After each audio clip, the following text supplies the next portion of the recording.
Hadirin yang berbahagia, mari kita saksikan persembahan kelas 9C, yaitu pertunjukan ketoprak berjudul Gugurnya Sang Raja.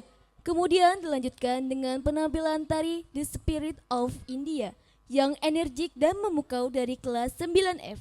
Marilah kita saksikan bersama.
Patih Suradaya. Inggih sunuwun, kula ingkang dipun timbali. Adipati Tunggul Waluya. Inggih menika kula sinuwun. Ing jerone pasewakan iki, ingsun Prabu Mulyawijaya njaluk pitulungan marang Adipati Tunggul Waluya lan Patih Suradaya.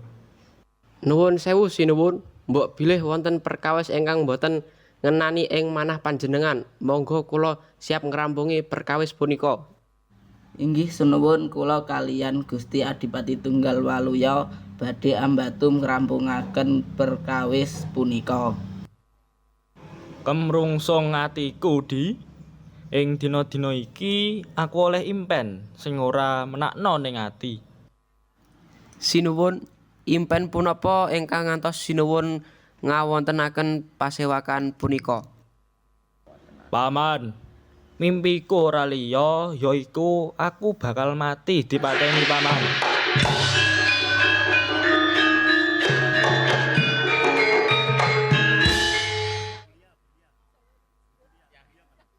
Paman Adipati, apa artine kabeh iki, Paman? Sinuwun, kula nyuwun ngapunten sinuwun. Kula boten mangertosi napa ingkang Assalamualaikum. Kula ingkang sowan sinuwun.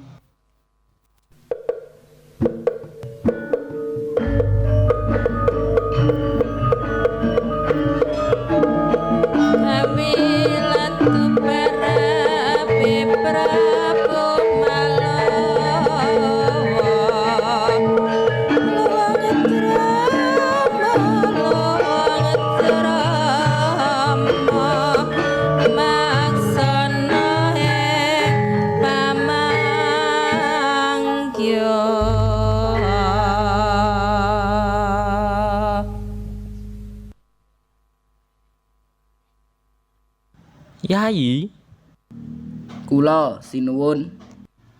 urung suwe Paman Adipati njelaske, lah kok ana sawijining wong sing sowan rene, Yai? Monggo sinuwun dipun timbali badhe kedah punapa. Iya, Yai. Dimas, ana perkara apa kowe sowan rene? Sapa jenengmu? Lan saka ngendi papan dunungmu? Nuwun sewu ingkang tanpa pepindhan sinuwun, kula ingkang paring asma Patih Sasrajaya. kula saking negeri Kawangga.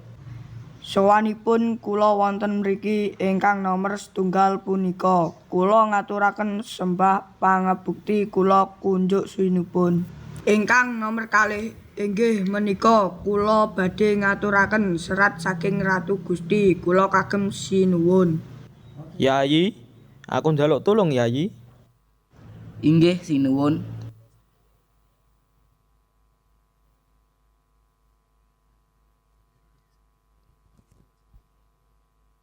Tak wacane kabeh sing nang pasewakan iki tulung didungokno.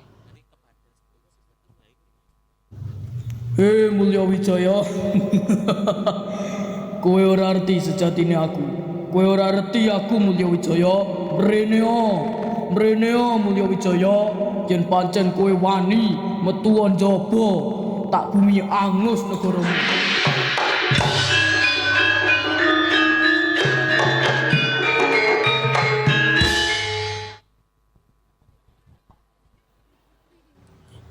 Yayi, paman, aku ora bakal selak. Sareh sinuwun. Sampun sinuwun, sampun. Ratu Kawangga, kowe jeleh nyawang gelaring jagat eseming rembulan. Kowe nantang aku Mulya Wijaya. Enteni, mati dening aku kowe.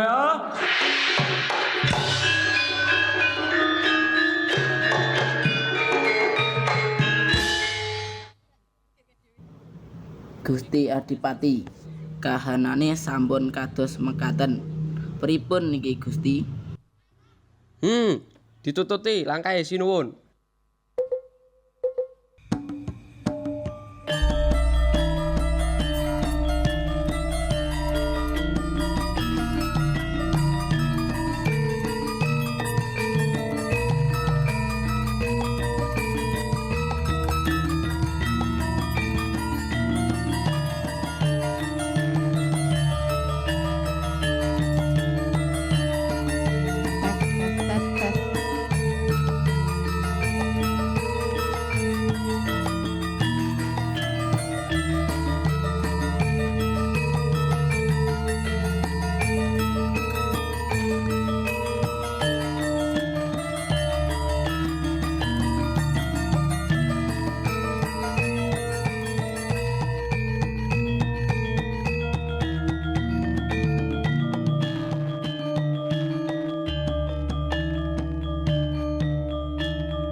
Ngosik, kowe lak patih Sasrajaya to?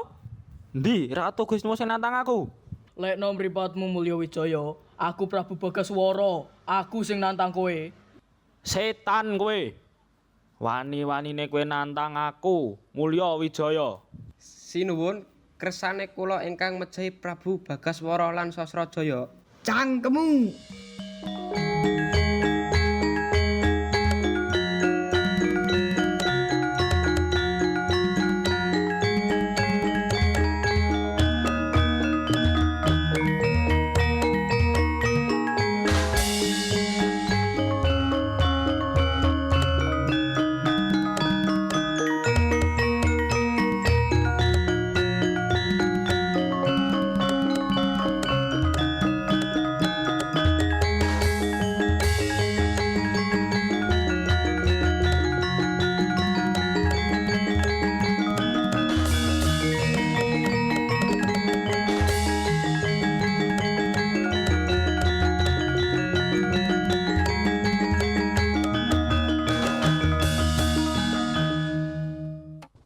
Bagaswara, patihmu kondang tenan.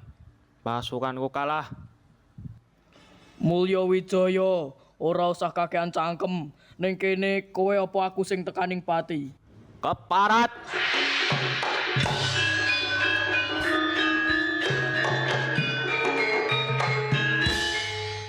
Paman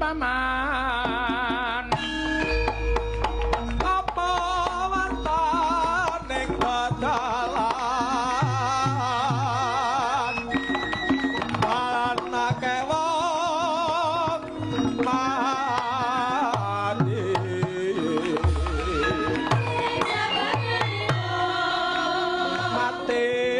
neng apa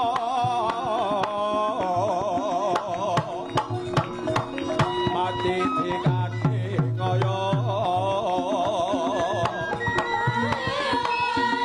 untuk caca praktek kikir sok manyo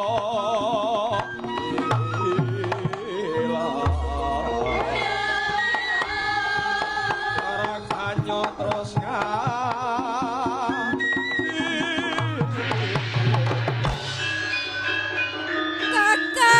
Kakang Prabu Rawandaka, Kang putra sampun kasil haneraken Prabu Maya Wijaya ingkang angkara murka. Adem rasane atiku. Matur nuwun Gusti Kang Akarya jagat.